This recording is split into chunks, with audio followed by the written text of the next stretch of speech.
Like so many of the conversations I imagine you've been having lately, today's is about AI. But this one has an angle I certainly haven't heard enough about, and that's how AI affects trust. The more AI permeates every aspect of our lives, the more valuable we humans become, because whether we like it or not, AI is already inevitably woven into our lives, and not in the way that it's like you have to use Claude or you're going to get left behind. But every time you Google something, you are greeted with an AI generated summary before you even click a link. Your email finishes your sentences, and your phone, or at least mine, and I imagine yours, organizes and searches your photos with a slightly terrifying accuracy down to the most minute of attributes. More and more, AI is making decisions and doing work on our behalf before we even realize it is involved. And if I'm honest, those applications of AI don't bother me that much, and thank God, because there's really nothing I can do to opt out of them if I want to be alive in the year 2026. Even still, I found all of this discussion around the should I or shouldn't I AI to be stuck in absolutes when the real conversation lives somewhere in that gray area. As with so many things recently, the nuance seems to have left the chat. It's that gray area that today's conversation is about, those areas of our lives where we do have a choice about whether or not AI needs to be involved. As podcasters and entrepreneurs, or even just humans hoping to share our singular lived experience with the world, we do have a choice about how we do that. We get to decide whether or not we have AI write all of our words for us, RIP quietly, quiet, and delve, by the way. Words I actually like, but now second guess whether or not I can use because they are such a favorite of our LLM friends or enemies or frenemies. And when we do outsource that creative work, that generative work to AI, we're essentially agreeing to be homogenized or have our voices homogenized by a robot so that we sound like everyone else. And when we hand over the keys to our thought leadership kingdom to a robot, that's when the magic of our humanness leaves the chat. And also, that's when the bridge of trust that we're constructing with our audience and potential clients is at risk of crumbling before we've even fully built it. To paraphrase how this episode's guest put it, not all AI use cases are created equal, and the one to be most cautious about is if and when you outsource to AI the very thing people look to you for, usually your expertise and your differentiated way of seeing a problem and a solution for it. Emily Aborn is the host of the podcast Small Business Casual, best podcast name I've heard in a while, and is in the business of helping other entrepreneurs, business owners, and service providers show up with words and content that reflect their individual, authentic voice. In other words, Emily is my people. The episode that prompted me, no pun intended, to bring her on to this show is called AI Tells and What They Are Costing Us. To say I firmly agreed with so much of what she had to say there, and in this episode you're about to get into, is a vast understatement. We talk about how entrepreneurs and podcasters can be enticed into using AI to simplify every aspect of our business and content creation, and why AI can erode the number one superpower of a thought leadership podcast, which is establishing a parasocial relationship with the exact people our expertise is meant to serve. Here's my conversation with Emily Aborn. So today, we're going to talk about something that I've shockingly not talked about much, at least on my podcast or with other podcasters so much, even though it's everywhere around us, and that's AI. And it was inspired at least 75% by your episode of your podcast that came out that was AI and tells and how they're ruining your trust. What was the title so people can find it? AI tells and what they're costing us. Yes. And it's something I wish I could turn off in my brain. Like every time I come across the word quietly in something that I'm reading and I think I love it, I'm like, oh no, AI wrote this. So let's talk about it in the context of podcasting and where you've seen it at all in podcasting and how you think it does cost us as podcasters. I actually can't believe it, but I have seen it a lot in podcasting. I'd be curious if this matches your experience too. But I think that maybe folks who script their show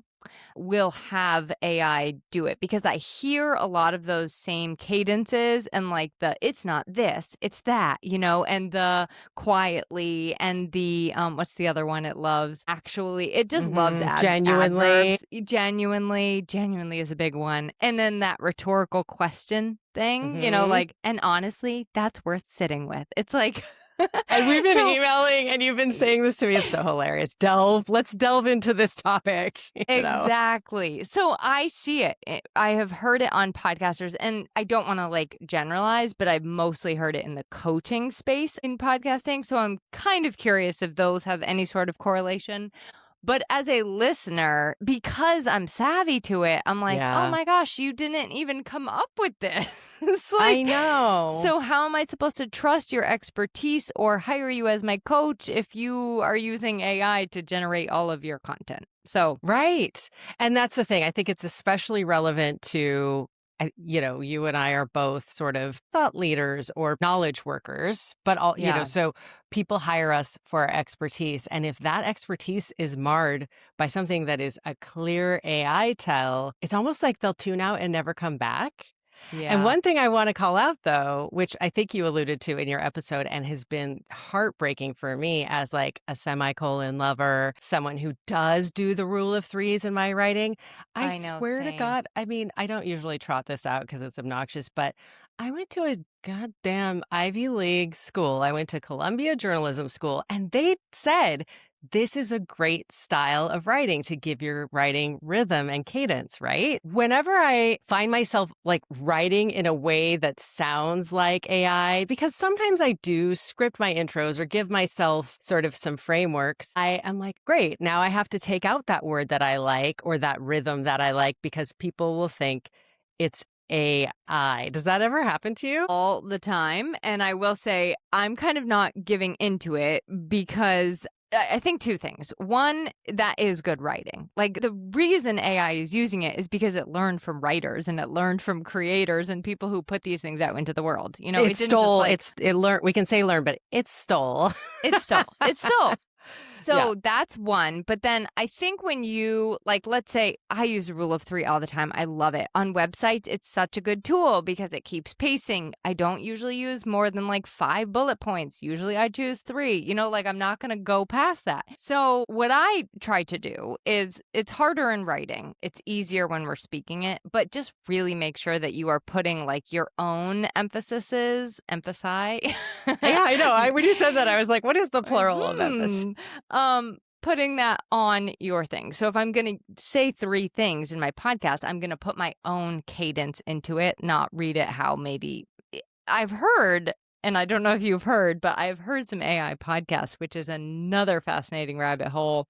Oh, yes. Yeah. So there's this tool called Google Notebook, and you can basically plug in all of these sources. You can plug in a whole bunch of sources. Notebook And LLM, right? Yes. And they will create it sounds human.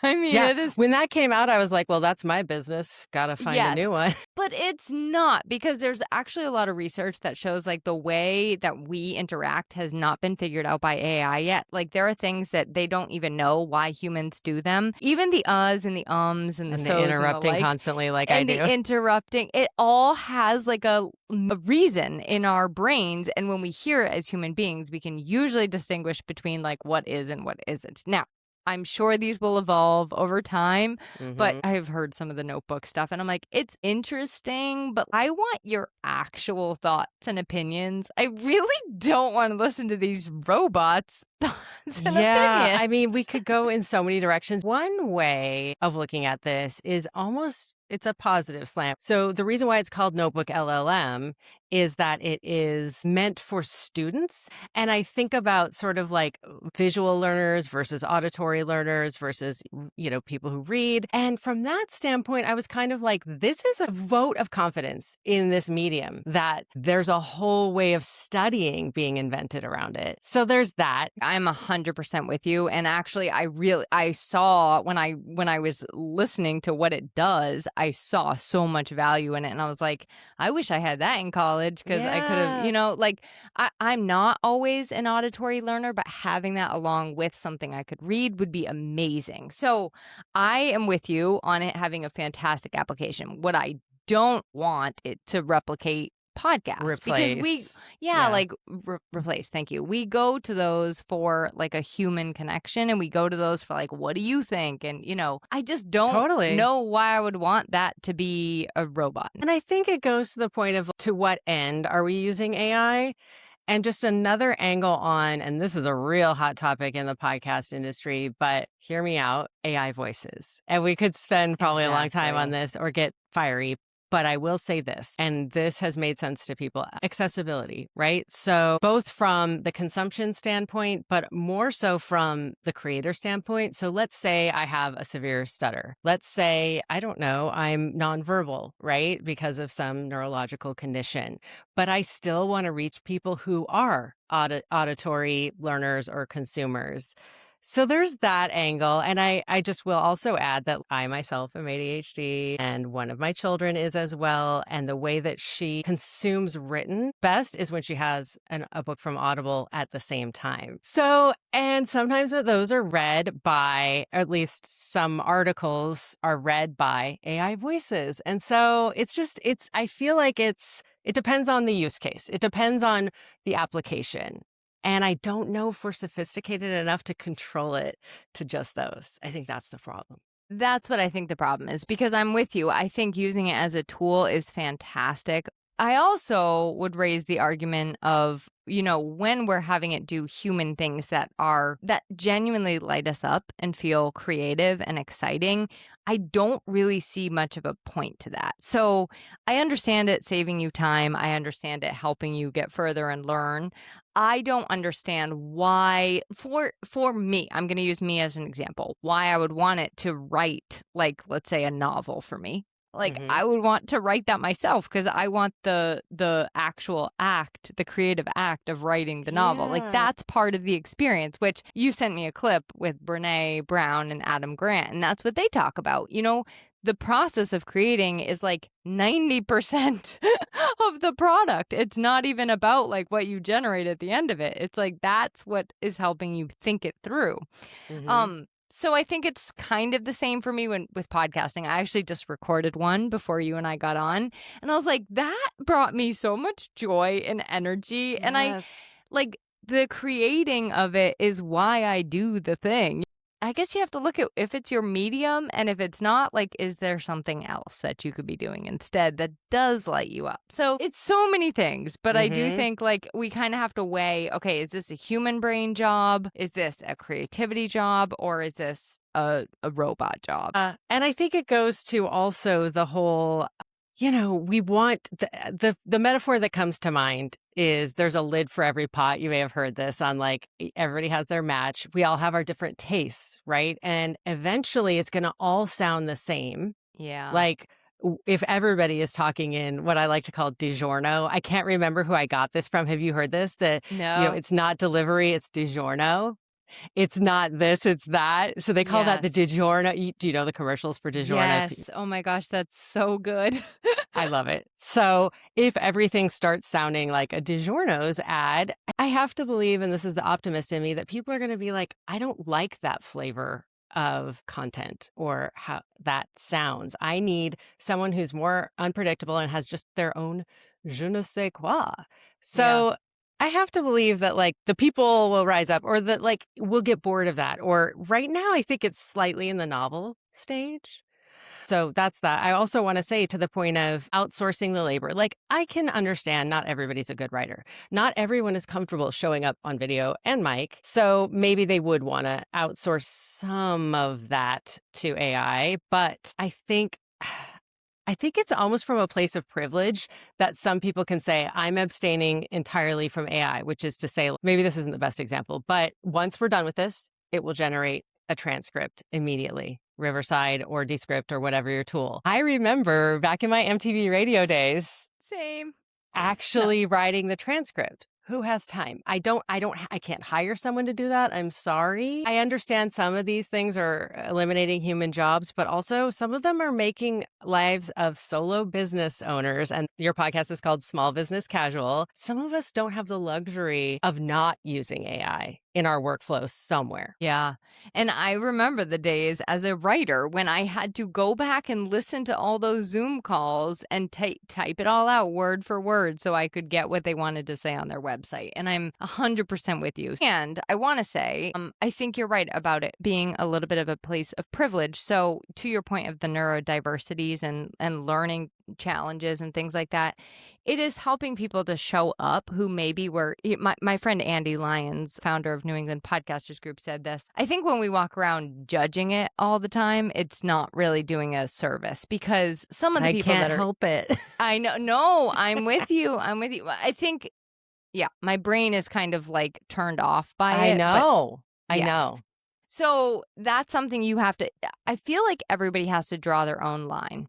Like, am I willing to outsource whatever the thing is and what is it costing me? And, if it is allowing you to show up, okay, is there a way you can maybe use the tool and still make it a little bit more genuine to you, make it a little bit more real to you? That doesn't mean unedited and just completely raw. It just means I'm putting it out there maybe in a way that is a little bit more like me.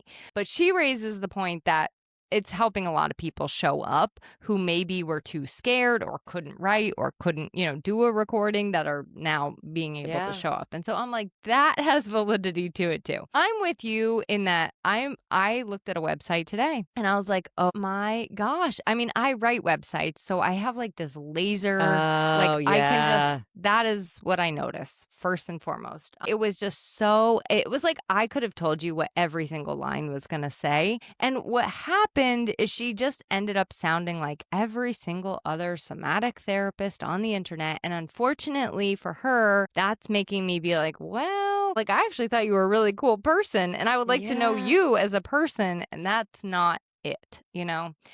So I think it does cost, but sometimes the costs outweigh the benefits and sometimes they don't. And like we really have to be responsible when it comes to where that line is. That's a great point. The example I was going to give is I started using, because my email inbox, I'm about to declare email bankruptcy, which is to be like, sorry if I haven't responded, I'm not going to. But I got a tool to file them and like kind of ping me for the ones that actually need my follow-up. It was filing away things that absolutely needed my attention. So sometimes the robots are smarter than us, sometimes they aren't. But that's a place where I feel comfortable using AI because it's not outsourcing my creativity, which you've talked about, or my way with words, or what really is the thing that I show up in the world, right? So that's the cost. I think outsourcing that kind of thing, but if I were to do my website copy or every script in DiGiorno language, that's my stock in trade. Right. And I think you mentioned at the beginning, why is it mostly consultants? Why is it mostly coaches? I think it's because we're solopreneurs and we're exhausted and we're doing too much. And so we're like, oh, hey, this robot can do this for me. Yeah. But I think what you're saying is figure out that cost benefit analysis of what you can afford to outsource and it won't damage your reputation versus what you still need to do yourself. Yeah, 100%. Yeah. So let's talk about it more in podcasting. The AI editing tools, as I mentioned, do the transcription, but there's also the whole, you can layer studio sound in Descript. It makes it sound like one of the studios I used to record in at Audible, which are the highest end Do you think those things require disclosure? I feel like we used to disclose, or it used to be a topic, but nobody does anymore. I saw a really great way of disclosing, which I think I would like to somehow include in a contract. It was at the bottom of his website. He says something along the lines of, we do use AI in our organizational processes and outlines and note taking and things like that. We always put a human fingers on every single one of our clients' projects. Nothing ever is just 100% generated by AI. I think on the so I think it's important to disclose it, and Hmm. depending, but then again, you're getting into this fuzzy gray area where it's like, well, do I disclose it if I just made an outline? If I took my thoughts and made an outline with it. So I think that's a question, again, only you can decide. And I think it also depends on how much you're using it. So to your Hmm. point of the studio sound, two things. I think it could be really good of like, here, we're going to make you sound so good. And the benefit is to you as the client that your audience is not going to get frustrated. But how many Mm. times have you stopped listening to a podcast because the audio is terrible? I have, Mhm. my hand is raised so high. I'm like, I can't do this. Even if you're my favorite podcaster ever, if your guest's voice is breaking and crackling or they don't have a mic or whatever the case may be, Yep. I will stop because I'm like really sensitive to like the sounds like that. Yeah, So, people don't realize how much it right, matters. And that's a whole other topic, but it does matter. You're right. And right. you're benefiting your clients by making them sound great. Exactly. So I would feel comfortable if I were you saying, you know what, I use an AI tool to help me get this. So even if your guest comes with bad sound, even if they don't come prepared, like I'm going to fix it for you.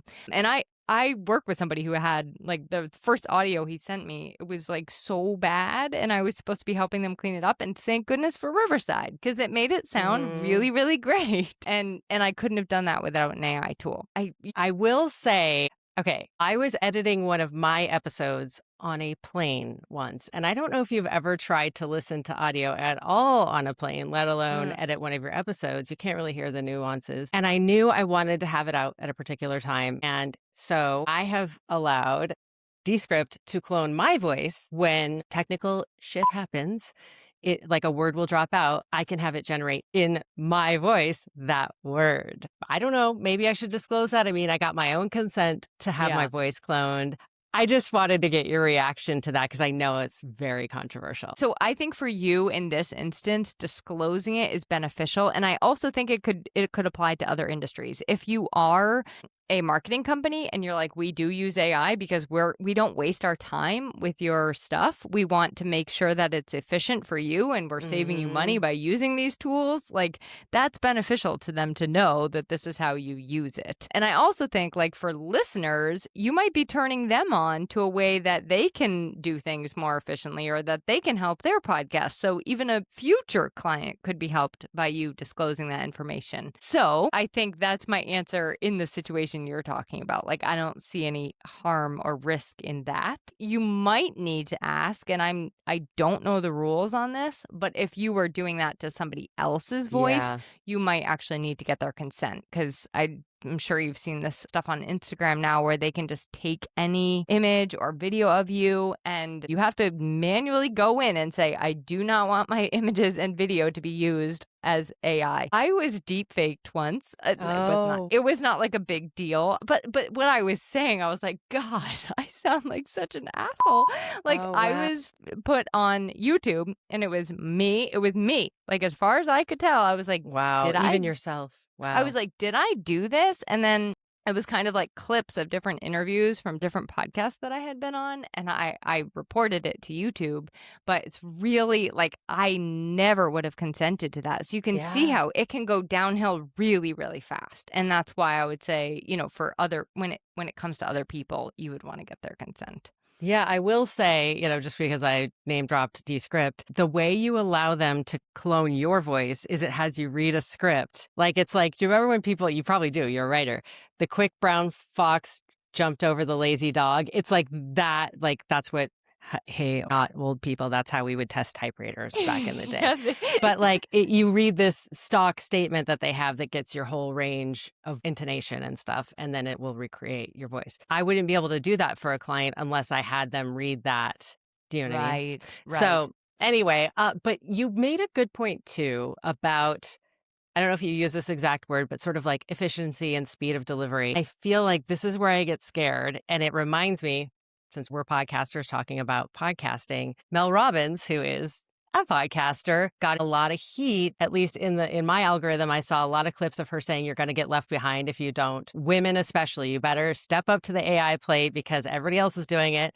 So if you don't, then people are going to choose them over you because they're using these artificial intelligence. It's intelligence, right? So they're therefore more intelligent, more efficient. I don't even if there's a question there, but that whole sense of, are my clients going to choose someone else who can deliver stuff faster because they are relying on AI more? Well, that's, I guess, where we all, again, you have to weigh the pros and the cons for yourself and the cost. I don't think you and I work with the kind of people that are like, oh, I can just get that done super fast. Like, I just want a tool. People choose me still to write things for them because, sure, they could have a tool do that. They could probably hire a copywriter that uses AI to write all their copy for them and even makes it a little bit better. But that's not why they're choosing me. They want somebody who really listens to their voice, really takes in like their feedback and their concerns, and it's collaborative. And I would imagine yours is similar in that. I know I'm being a little optimistic too, but I have to be hopeful that we still want human connection. I don't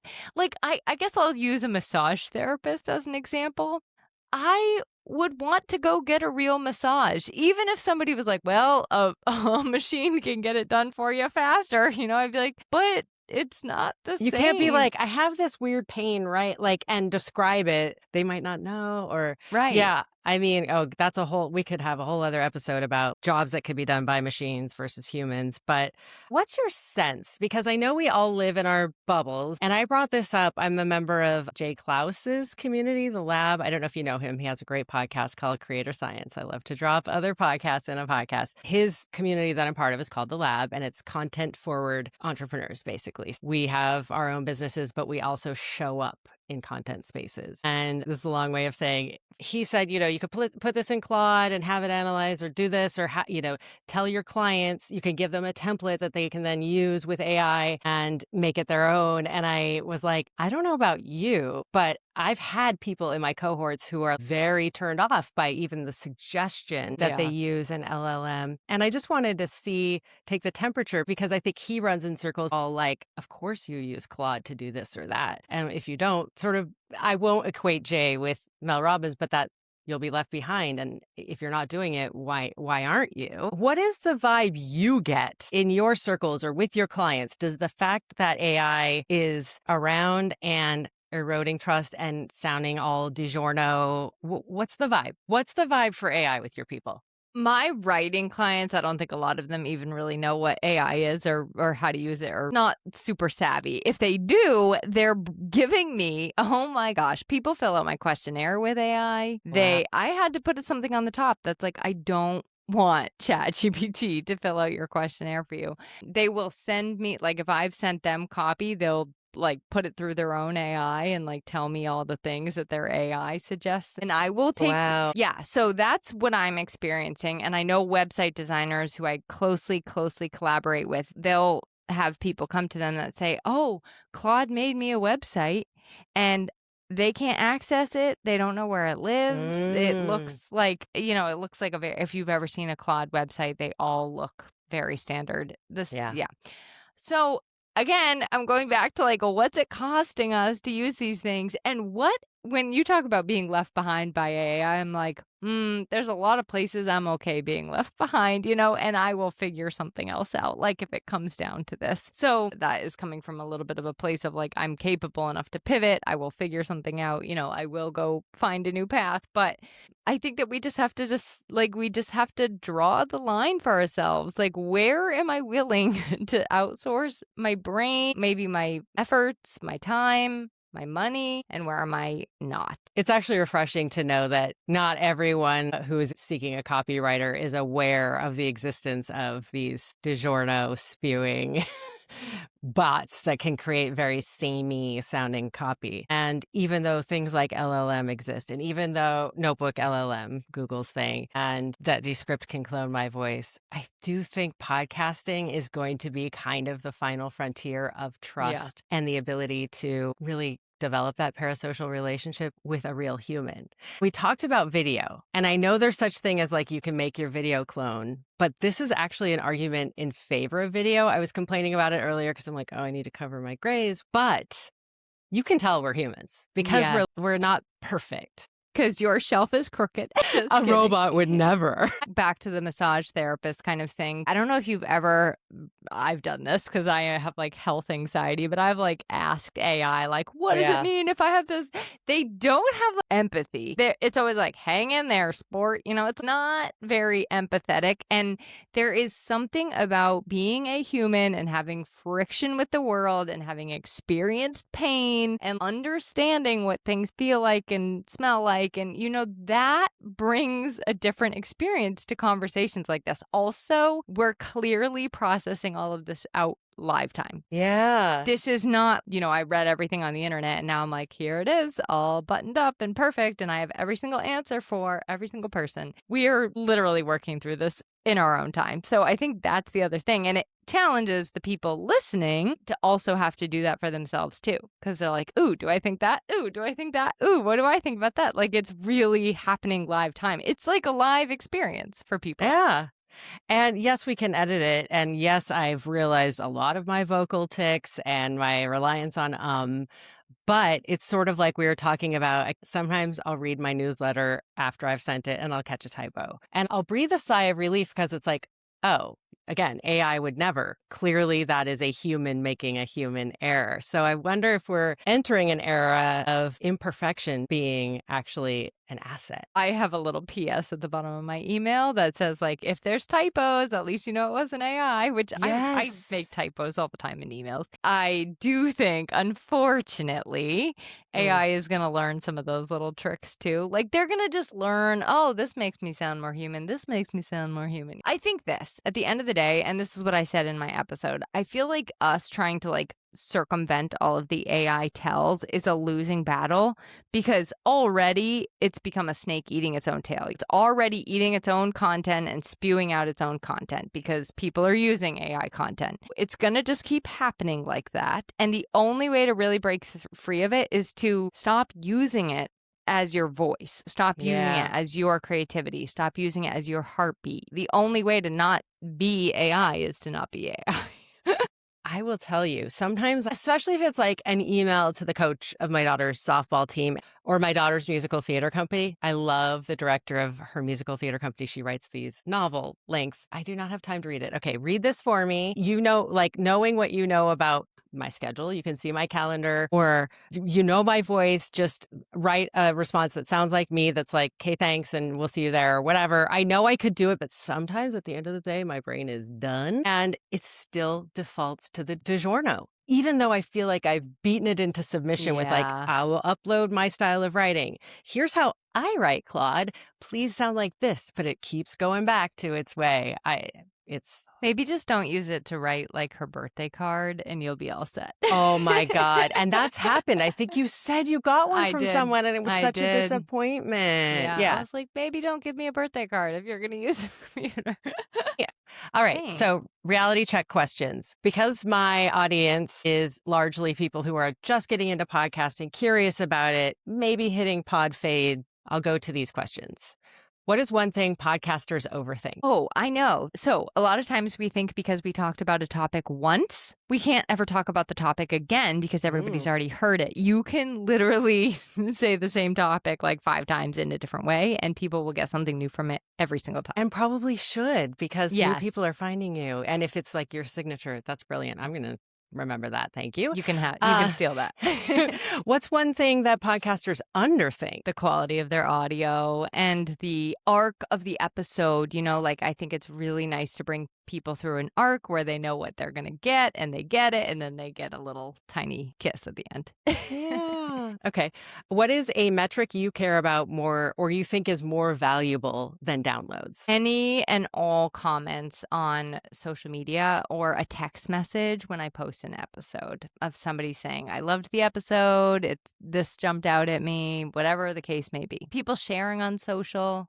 That's the showing you. I mean, it's like kind of a perfect one for this episode because maybe someone could write their AI comment, but you could probably tell, you know, when your humanness has touched another humanness of podcasting. All right. My final question that I ask everyone every time is, if you had one piece of advice to someone who is either just starting out in podcasting or is thinking about starting a podcast but hasn't gotten there yet, what is the advice you would give them? Well, I would give them two different pieces of advice. So if you haven't started yet, I think that being a guest or experimenting in small ways with things that emulate a podcast, like doing a video on YouTube or having conversation with somebody that you record or doing a workshop, like those are really good ways to test and make sure you're going to love it. And if you've already started one, I would encourage you to go back and see if you can take some of those episodes and create them into something else. Maybe more episodes, maybe repurpose them into a newsletter or a blog or social. Like your podcast is one, living and breathing, and two, can be repurposed into so many other pieces of content. It should be like the only thing you ever have to create in your business. Girl, I mean, I have an I said that exactly. I love when people validate. It's a flywheel. It's your main body of work. Yes. Thank you, Emily, for your time. Where can we send people to find you? Because I'm sure they love what you have to say and they want to hear more. Well, thank you so much for having me. And if you want to, you're already listening to a podcast. So I say come join me at Small Business Casual. You don't have to leave Courtney. We can all be friends. Thanks, Emily. I appreciate you. I can't wait to talk to you again sometime. Loved it. Thank you. Conversation about AI is really everywhere right now, but this one I felt covered the gray area in a way that I haven't heard much. It's, as with all things on the internet, very shouty, very polarizing, and it's framed as a false binary. You're either all in on AI, using it for every aspect of your life, or you're taking a very hardline stance against it for a number of often very good reasons, but most of them center around what AI is doing to humans. And that's exactly where Emily really nails it with her point of view, which happens to reflect mine. It doesn't have to be this either or situation when it comes to how we use AI, but it does have to be a situation in which we actively choose, when we can, where and how to use it. When we're deciding how and if to bring AI into the mix of our daily lives and obligations, especially for business owners for whom expertise and point of view is the product, the litmus test should be, does this erode my ability to build that bridge of trust to the people I want to serve and know I can serve for their needs and problems they're facing and how I can provide them with the unique solution that they need? Or does it in some way make that part of my job a little bit easier while taking care of the things that I'm less well suited for? To me, opting out of AI is nearly impossible nowadays and is also something of a privilege and a luxury that folks, frankly, like me, who have businesses staffed by me, myself, and I, and are the sole breadwinner of their family of four, and maybe cannot afford the luxury of completely opting out of AI. And I know I'm not the only one in this boat. So for me, the question can't be, will I or won't I use AI, but rather, where can I use AI with the lightest touch possible, the highest impact on my day-to-day, while having the lowest impact on my ability to put out into the world what people come to me for and what I can do in ways that no other person or bot can. If we're using it to replace that expertise, the point of view, and the answer to the questions our people are grappling with, then we're kind of making our own selves obsolete or less valuable. As Emily so pointedly pointed out, it's becoming hard to miss. What I offer you is think about how you're using it, and is it for those more menial tasks that robots are designed to do, whether it's sorting through a raft of data that would take you a week to get through, but them maybe a minute. If you're a solopreneur and an independent creator or someone who is going it alone for all intents and purposes, AI might buy you back hours and proficiencies that you simply do not have, or if your brain, like mine, is a spaghetti of competing priorities that you can't unfurl without the help of those little bots bringing some calm and order to the chaos of your day. That is something maybe you alone could not bring to the table of your business. Maybe no human could even bring to your business, especially at the price you'd be able to pay them. So Where I pause is when AI starts to infringe on the things that make me so especially valuable to the people I support. My hard-won expertise and wisdom, even my weird tangents and mixed metaphors, all the quirks that make me me, those are replicable. Me mispronouncing or making up a word. To put it probably more succinctly, the things about me that aren't a bug, they're a feature. That was a lot. Clearly, I have big thoughts about it. I bet you do too. If you've been thinking about maybe corralling all of them into a podcast, guess what? That's exactly the thing I love to help people figure out, you included. So let's talk about it. Head over to my website, soundsgreatstrategy.com, and there you will be greeted with a deep red button staring back at you that invites you to book a podcast clarity call with me. Say yes to that invitation. I'm Courtney Reimer. Thank you for listening. Thanks for watching if you are indeed on the video version of this. And thanks for showing up in all your wonderfully flawed, delightfully human glory. This has been Talking the Talk, a podcast about podcasting. See you next time.